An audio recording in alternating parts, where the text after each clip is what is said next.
الحمد للہ رب العالمین والصلاة والسلام علی رسولہ الکریم۔ ناظرین محترم، آپ کو یاد ہوگا کہ گزشتہ نشست میں ہم نے فہم قرآن کے دو پہلو بیان کیے تھے، ایک تذکر اور دوسرا تدبر۔ تذکر بالقرآن یہ ہے کہ ترجمے سے جو پیغام مل رہا ہے، قرآن حکیم میں جو موعظت ہے، تذکیر ہے، یاد دہانی ہے، نصیحت ہے، اس اعتبار سے تذکر بہت آسان اللہ تبارک و تعالیٰ نے بنایا ہے۔ وَلَقَدْ يَسَّرْنَا الْقُرْآنَ لِلذِّكْرِ فَهَلْ مِن مُدَّكِرٍ، یقیناً ہم نے اس قرآن کو تذکیر اور یاد دہانی کے لیے، نصیحت حاصل کرنے کے لیے بہت آسان بنایا ہے۔ تو ہے کوئی جو اس سے فائدہ اٹھائے؟ جبکہ اس کے مقابلے میں یہ بتلایا گیا تھا کہ تدبر بالقرآن جو ہے یہ ایک اہم پہلو ہے قرآن حکیم پر غور و فکر کا، جس میں کہ غواصی، غوطہ زنی اور آیات کی گہرائی میں جا کر غور و فکر کرنا اور اس میں سے علم و حکمت کے موتی برآمد کرنا، تو یعنی یہ ایک تحقیقی کام ہے۔ دونوں کے تقاضے الگ ہیں، اور سب سے دلچسپ بات یہ ہے کہ قرآن حکیم میں ان دونوں کا اللہ تبارک و تعالیٰ نے اہتمام فرمایا ہے کہ تذکر کے اعتبار سے یہ آسان رہے، عام آدمی بھی جب اس کو پڑھے تو اس کو نصیحت حاصل ہو، یاد دہانی حاصل ہو، اور جب کوئی محقق، کوئی جستجو رکھنے والا شخص اس کی طرف متوجہ ہو تو اس کو اپنی علم کی پیاس بجھانے کے لیے اس میں اشارات بھی موجود ہوں تاکہ وہ اپنے اس علمی سفر کو آگے جاری رکھ سکے۔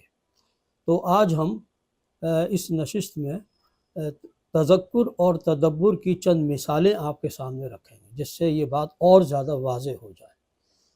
دیکھیے، سورہ صاد میں اللہ تبارک و تعالیٰ نے اس کی 75ویں آیت ہے، فرمایا کہ قال یا ابلیس ما منعک ان تسجد لما خلقت بیدی، فرمایا کہ اے ابلیس، تجھے کس چیز نے منع کیا یا روکا کہ تو سجدہ کرے اس کو کہ جس کو میں نے اپنے دونوں ہاتھوں سے بنایا ہے، لما خلقت بیدی۔ اب دیکھیے، ایک عام آدمی جب اس کا ترجمہ پڑھے گا تو اس کے لیے کوئی الجھن والی بات نہیں ہے اس کے اندر۔ اللہ تعالیٰ فرما رہے ہیں کہ اس آدم کو میں نے اپنے ہاتھوں سے بنایا ہے، تو نے اس کو سجدہ کیوں نہیں کیا؟ تو کوئی اشکال والی بات نہیں رہتی ہے۔ لیکن جب ایک محقق، ایک جستجو رکھنے والا انسان اس آیت پر سے گزرے گا تو وہ چونکے گا کہ یہاں اللہ نے دو ہاتھوں کا ذکر کیا ہے، لما خلقت بیدی، جس کو کہ تخلیق کیا میں نے اپنے دونوں ہاتھوں سے۔ تو یہ بات اپنی جگہ بالکل مسلم ہے کہ اللہ تبارک و تعالیٰ جسمانیت کے تصور سے ماورا ہے، یعنی اللہ تبارک و تعالیٰ کے ساتھ جسمانیت کا تصور وابستہ نہیں کیا جا سکتا۔ جیسے ہمارا جسم ہے، دو ہاتھ ہیں، دو آنکھیں ہیں، دو پاؤں ہیں، تو ہم اپنے اوپر نہیں قیاس کر سکتے اللہ تبارک و تعالیٰ کو، وہ جسمانیت سے ماورا ہے۔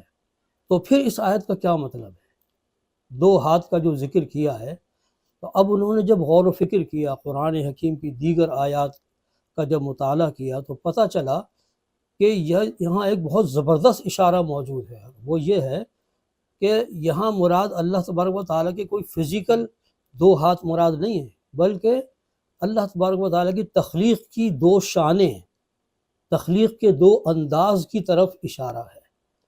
وہ دو انداز کون سے ہیں اس کو قرآن حکیم میں بیان کیا ہے۔ الا لہ الخلق والامر، آگاہ ہو جاؤ کہ خلق اور امر اسی کے لیے ہے۔ تو یہ خلق اور امر، یہ اللہ تبارک و تعالیٰ کی تخلیق کی دو شانیں ہیں۔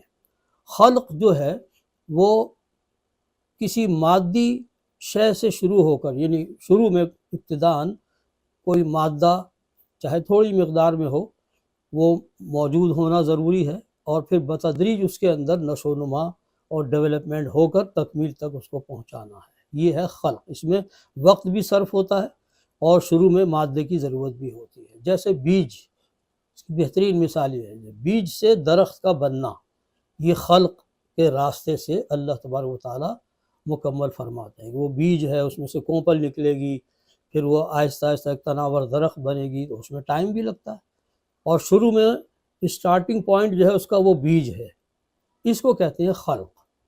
اور امر کیا ہے؟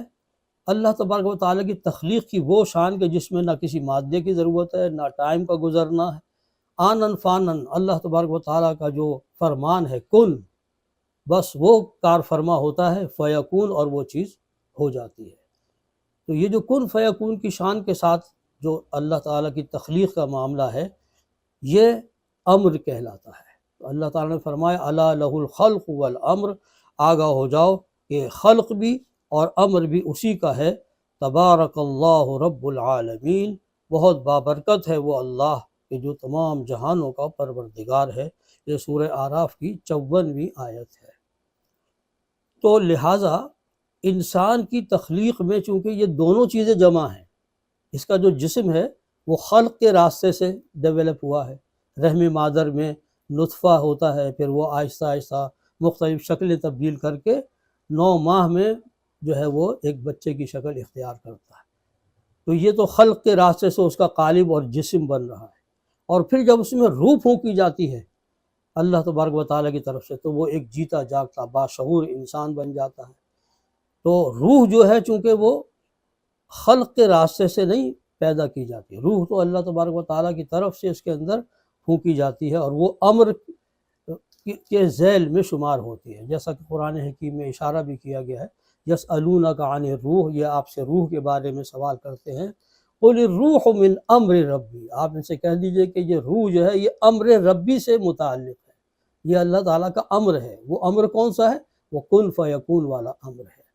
تو انسان میں چونکہ دونوں چیزیں جمع ہیں، اس کا جسم جو ہے وہ خلق کے راستے سے نشو و نما کے مراحل طے کر کے تکمیل تک پہنچتا ہے، اور اس کے اندر جو روح ربانی ہے جو اس خاکی الاصل نہیں ہے، اللہ تعالیٰ کی طرف سے امانتاً اس کے اندر پھونکی جاتی ہے، وہ امر ہے۔ تو خلق اور امر دونوں چونکہ انسان کی تخلیق میں جمع ہیں، اس لیے فرمایا کہ میں نے اپنے دونوں ہاتھوں سے بنایا، یعنی اپنی تخلیق کی دونوں شانوں کو اس کے اندر جمع کیا ہے۔ تخلیق کے دونوں انداز اس کے اندر موجود ہیں، خلق بھی اور امر بھی۔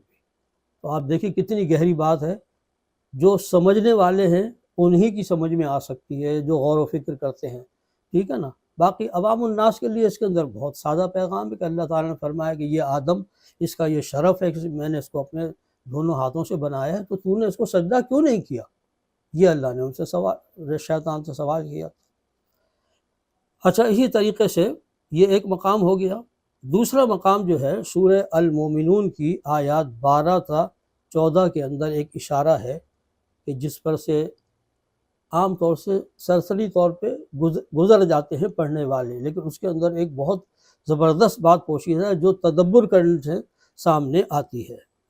اللہ تبارک و تعالیٰ نے فرمایا وَلَقَدْ خَلَقْنَا الْإِنسَانَ، جی وَلَقَدْ خَلَقْنَا الْإِنسَانَ مِنْ سُلَالَةٍ مِّن طِينٍ، اور بے شک پیدا کیا ہم نے انسان کو مٹی کے جوہر سے، ثُمَّ جَعَلْنَاهُ نُطْفَةً فِي قَرَارٍ مَّكِينٍ، پھر بنا کر رکھا ہم نے اس کو نطفہ ایک محفوظ جگہ یعنی رحم مادر میں، ثُمَّ خَلَقْنَا النُّطْفَةَ عَلَقَةً، پھر شکل دی ہم نے نطفے کو خون کے لوتھڑے کی، فَخَلَقْنَا الْعَلَقَةَ مُضْغَةً، پھر بنا دیا ہم نے لوتھڑے کو بوٹی، فَخَلَقْنَا الْمُضْغَةَ عِظَامًا، پھر بنائی ہم نے اس بوٹی میں ہڈیاں، فَكَسَوْنَا الْعِظَامَ لَحْمًا، پھر چڑھا دیا ہم نے ہڈیوں پر گوشت۔ یہ وہ سارے مراحل تخلیقی بیان ہو رہے ہیں کہ جو رحم مادر میں انسان پر گزرتے ہیں، اس کی تخلیق میں، اس کے جسم کی بناوٹ میں۔